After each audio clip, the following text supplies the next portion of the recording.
पहले चोरी होती थी, डकैती होती थी, तो लोग तुम्हारे सामने आते थे और तुम्हें लूट के लेके जाते थे। साइबर फ्रॉड में क्या होता है, तुम्हारे पास नहीं आते हैं, वो दूर से ही इलेक्ट्रॉनिक गैजेट का इस्तेमाल करते हुए तुम्हारे मेहनत की कमाई को उड़ा के ले जाते हैं।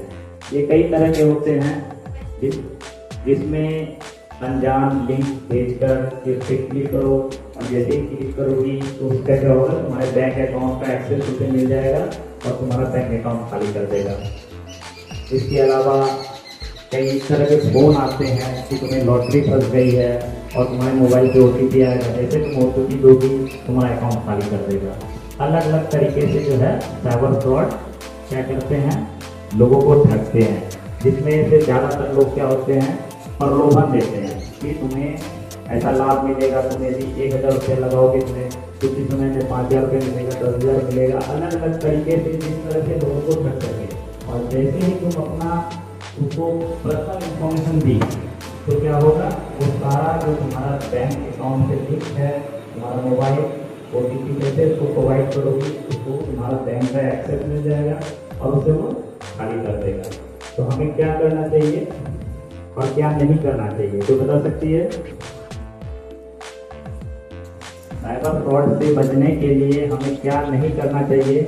क्या हमें किसी अनजान व्यक्ति का यदि फोन आए और वो हमसे OTP मांगे या बैंक अकाउंट डिटेल्स मांगे तो हमें देना चाहिए? नहीं देना चाहिए। यदि कोई बोले कि हाँ तुम्हारा जो है तुम कुछ गलत कर रही हो और तुमको डिजिटल अरेस्ट किया जा रहा है। डिजिटल अरेस्ट मतलब कि वो तुम्हें एक तरह से ठग रहा है, तुमको डिजिटल अरेस्ट किया जा रहा है, तो उसमें क्या करना चाहिए कि वो फिर पैसा का डिमांड करेगा कि तुमको बेल करना है, तो अभी तुम इस अकाउंट में पैसे भेजो तुम्हारा बेल हो जाएगा। तो क्या हमें तुरंत पैसे भेज देना चाहिए? क्या करना चाहिए? तुरंत पुलिस को इन्फॉर्म करना चाहिए। या साइबर ठगी के लिए एक हेल्पलाइन नंबर है 1930। क्या नंबर है? 1930। उस नंबर पे फोन करके हमें तुरंत इंफॉर्मेशन देना चाहिए। या हो सकता है कि अनजाने में तुम्हारे परिवार के लोग या किसी सगे संबंधी का जो है साइबर ठग के इसमें आ गया हो और उसका पैसा कट गया हो, तो तुरंत हमें क्या सूचना देना चाहिए? 1930 पे कंप्लेंट रजिस्टर करना चाहिए और नजदीकी पुलिस स्टेशन पे भी जाके सारी इंफॉर्मेशन देनी चाहिए, ताकि समय पे हम लोग दे देंगे तो पैसा रिकवर हो जाएगा। और जितना लेट करेंगे हमारा पैसा वापस आने की संभावना उतनी ही कम हो जाएगी। तो कितना नंबर है साइबर ठग का? कस्टमर केयर नंबर क्या है? आवाज नहीं आ रहा, सबको एक साथ बोलो, कितना नंबर है? 1930। 1930 पे हम लोग फोन करके उसका हम लोग जानकारी दे सकते हैं कि इस तरह से हमारे साथ गलत हुआ, हमें ठगी किया गया है। और खासकर स्टूडेंट के साथ साइबर फ्रॉड क्या होता है, जब रिजल्ट का समय आता है, खासकर 10th का और 12th का, तो तुम लोग को बहुत किसी ऐसे बच्चों को फोन आता होगा कि तुम्हारा नंबर कम आ रहा है, या तुम एक सब्जेक्ट में फेल हो, 2 सब्जेक्ट में फेल हो, अभी तुम हमको 10,000 रुपया भेजो, तुम हम पास करवा देंगे। तो ये भी एक तरह से साइबर फ्रॉड है। तो इस सबके जाल में कभी फंसना मत।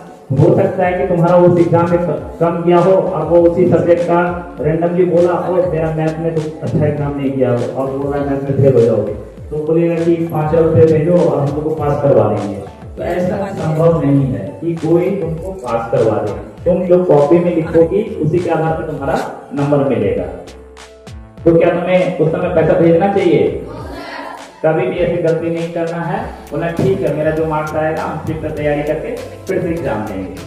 ठीक है, ये नहीं कि लोग में आके वो तुमको अलग अलग तरीके से ठगने की कोशिश करेगा और जैसे ही तुम OTP दी या उसके अकाउंट में पैसा डाली उसका वो नंबर बंद हो जाएगा।